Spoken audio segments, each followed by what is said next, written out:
अगर हम बात करें बाबा साहब डॉक्टर अंबेडकर के द्वारा भारतीय संविधान और सामाजिक न्याय में किए गए कार्यों की, तो भारत का संविधान बाबा साहब डॉक्टर अंबेडकर की एक विशेष रचना, विशेष कृति है, जिसने इस देश को बहुत कुछ दिया है। इस देश के शोषित वंचित समाज को, इस देश के पिछड़े समाज को, इस देश के अल्पसंख्यक समाज को बहुत कुछ देने का काम किया।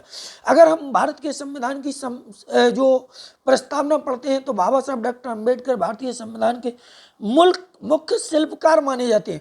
उन्होंने संविधान को केवल शासकीय नियमों का दस्तावेज नहीं, बल्कि एक सामाजिक न्याय की आधारशिला के रूप में निर्मित किया और उसको सामाजिक न्याय की आधारशिला बताया। उनका मानना था कि केवल राजनीतिक स्वतंत्रता पर्याप्त नहीं है। जब तक समाज के हर व्यक्ति को समान सामाजिक और आर्थिक अवसर नहीं मिलेंगे, तब तक वह उसकी स्वतंत्रता पूर्ण नहीं होगी। इसके उन्होंने बहुत सारे प्रमुख उदाहरण दिए। उन्होंने 25 नवंबर 1949 को जो है संविधान सभा की बैठक में कहा कि हम एक राजनीतिक लोकतंत्र बना रहे हैं, लेकिन अगर सामाजिक और आर्थिक लोकतंत्र नहीं होगा तो यह जो राजनीतिक लोकतंत्र है, जो पॉलिटिकल डेमोक्रेसी है, वह ज़्यादा दिनों तक नहीं टिकेगी। इस पॉलिटिकल डेमोक्रेसी में सामाजिक शोषण और आर्थिक शोषण के शिकार लोग जो है इसके खिलाफ खड़े हो जाएंगे, वो आवाज़ बुलंद कर लेंगे और हो सकता है कि भविष्य में ये हथियार उठा लें। तो ये बाबा साहब डॉक्टर अंबेडकर उस समय कह के गए।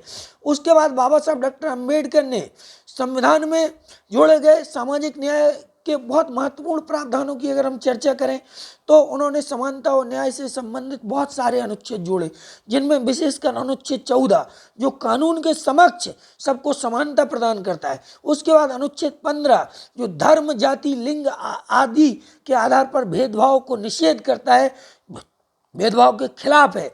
अनुच्छेद 15 के 4 में पिछड़े वर्गों के लिए विशेष प्रावधानों की अनुमति उन्होंने जो है डाली। उसके अलावा अनुच्छेद 16 यानी 16(4) में सरकारी नौकरियों में अनुसूचित जाति जनजाति के लोगों को और पिछड़े वर्ग के लोगों को रिजर्वेशन की सिफारिश की। अनुच्छेद 17 में अस्पृश्यता का अंत और उसे दंडनीय अपराध बनाया। ठीक है। अनुच्छेद 46 में अनुसूचित जातियों जनजातियों की शिक्षा और आर्थिक हितों को बढ़ावा देने का काम किया। उसके अलावा सामाजिक रूप से वंचित वर्गों के लिए विशेष प्रयास किए, जिसमें आरक्षण नीति, दलितों, अनुसूचित जातियों, अनुसूचित जनजातियों और पिछड़े वर्गों के लिए शिक्षा और नौकरियों में या रोजगार में आरक्षण की व्यवस्था की। महिलाओं के अधिकारों की अगर हम बात करें तो बाबा साहब डॉक्टर अंबेडकर ने हिंदू कोड बिल की रचना की, जिसमें उन्होंने महिलाओं को संपत्ति, तलाक और उत्तराधिकार के अधिकार प्रदान करने की वकालत की प्रस्ताव रखा।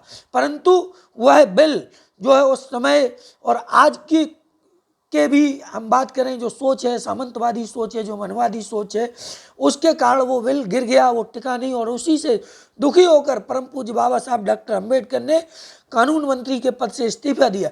अगर हम धार्मिक स्वतंत्रता की बात करें तो उसके मामले में अनुच्छेद 25 से 28 तक उन्होंने धार्मिक स्वतंत्रता के लिए प्रावधान किए और अनुच्छेद 29 से लेकर 30 तक अल्पसंख्यकों की संस्कृति और शैक्षणिक संस्थाओं को सुरक्षित करने के लिए जो है उन्होंने अनुच्छेद 29 से 30 में विशेष प्रावधान दिए। धर्मनिरपेक्षता की अगर हम स्थापना की बात करते हैं तो बाबा साहब डॉक्टर अंबेडकर ने संविधान में धर्म और राज्य के पृथक्करण पर बहुत बल दिया। उन्होंने धर्मनिरपेक्षता को केवल धार्मिक सहिष्णुता नहीं बल्कि राज्य की पूर्ण निष्पक्षता बताया। उन्होंने कहा कि राज्य किसी भी धर्म को बढ़ावा नहीं देगा, ना ही किसी पर प्रतिबंध लगाएगा। परंतु साथियों, आज हम देखते हैं कि बाबा साहब डॉक्टर अंबेडकर के जस्ट विरुद्ध जो विचार हैं उनके, उसके जस्ट विरुद्ध काम हो रहा है। मतलब जो भी सरकारें इस देश में रही, उन्होंने बाबा साहब डॉक्टर अंबेडकर की माला पर, स्टैचू पर माला चढ़ाने का काम तो किया, लेकिन उनको विचारों को खत्म करने का काम किया, उनके विचारों को दबाने का काम किया। तो हम लोगों को इस पर चिंतन मनन करने की आवश्यकता। धर्मनिरपेक्षता की स्थापना की अगर हम बात करें तो परम पूज्य बाबा साहब डॉक्टर अंबेडकर ने संविधान में धर्म और राज्य के पृथक्करण पर बल दिया। उन्होंने धर्मनिरपेक्षता को केवल धार्मिक सहिष्णुता नहीं बल्कि राज्य की पूर्ण निष्पक्षता बताया। उन्होंने कहा कि राज्य किसी भी धर्म को बढ़ावा नहीं देगा, ना ही किसी धर्म पर प्रतिबंध लगाएगा। डॉक्टर अंबेडकर ने संविधान के माध्यम से एक समावेशी भारत का सपना देखा था, जो आज तक पूर्ण नहीं हो सका, जहां हर व्यक्ति को समान अवसर, समान न्याय और समान सम्मान मिले। ऐसे लोकतंत्र का सपना बाबा साहब डॉक्टर अंबेडकर ने, एक समावेशी ऐसे भारत का सपना बाबा साहब डॉक्टर अंबेडकर ने देखा था, जो आज आज़ादी के 75 वर्षों के बाद भी पूर्ण नहीं हो सका।